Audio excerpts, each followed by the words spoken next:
የዕለቱ የመጽሐፍ ቅዱስ ንባብ ክፍል የሚገኘው በአንደኛ ሳሙኤል ምዕራፍ 9 እስከ 12 ባለው ይሆናል። ምንም እንኳን አምላካችን እግዚአብሔር ለኪዳኑ ታማኝ ፍቅሩም የጸና ቢሆን፣ ሕዝቡ ግን በተደጋጋሚ እርሱን ከመከተል ፈቀቅ ሲሉ ከቅዱስ ቃሉ እናነባለን። የተሳሳተ ምርጫቸው ደግሞ ያስገኝልናል ብለው ያሰቡትን ደስታና እርካታ ሳይሆን በተቃራኒው ለብዙ ጉዳቶች ዳረጋቸው። ታዲያ ከዚህ ውድቀት የሚወጡበትን መንገድ የእግዚአብሔር ባሪያ የሆነው ሳሙኤል እንዲህ በማለት ሲናገራቸው እናደምጣለን። በመጀመሪያ ሳሙኤል አትፍሩ ይላቸዋል። ሳሙኤል ለሕዝቡ በመጀመሪያ የተናገረው ተስፋ ሰጭ ቃል ነበር። ከበደላቸው የተነሳ ሊደርስባቸው የሚገባውን ቅጣት ፈርተው ለነበሩት የእግዚአብሔርን ምሕረት በማሰብ አትፍሩ አላቸው። ሲቀጥል ደግሞ ፈቀቅ አትበሉ ይላቸዋል።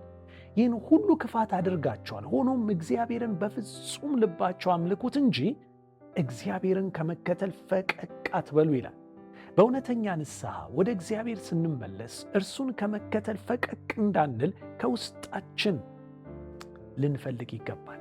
ሦስተኛ ደግሞ አትከተሉ ይላቸዋል። ሊጠቅሟችሁ ወይም ሊያድኗችሁ የማይችሉ ምናምንቴ ነገሮችን አትከተሉ፣ ከንቱ ናቸውና ይላቸዋል። በአራተኛ ደረጃ ደግሞ አይተውም ይላል። ሳሙኤል ለሕዝቡ የእምነታቸውን ጽኑ መሠረት ይሆን ዘንድ የሰጣቸው ወሳኝ እውነት እንዲህ የሚል ነበር። እግዚአብሔር የራሱን ሕዝብ ያደርጋችሁ ዘንድ ስለወደደ ስለ ታላቅ ስሙ ሲል እግዚአብሔር ሕዝቡን አይተው። በእርግጥም እግዚአብሔር ሕዝቡን አይተው።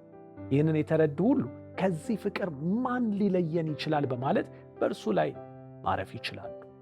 ሲቀጥል ደግሞ አትርሱ ይላቸዋል። በመጨረሻም የእውነተኛ ስኬትና ደስታ ምስጢር የሆነውን እግዚአብሔርን መፍራት እንዲለማመዱ አሳሰባቸው። እንዲህም አላቸው፣ ብቻ እግዚአብሔርን ፍሩ፣ በፍጹም ልባችሁ በታማኝነት አምልኩት፣ ያደረገላችሁንም ታላላቅ ነገሮች አትርሱ። በክፉ ሥራችሁ ብትጸኑ ግን እናንተም ንጉሣችሁም ትጠፋላችሁ። አንደኛ ሳሙኤል 12 ከ20 እስከ 25።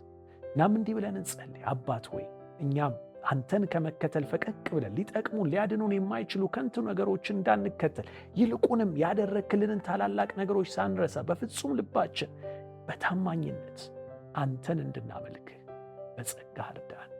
አሜን።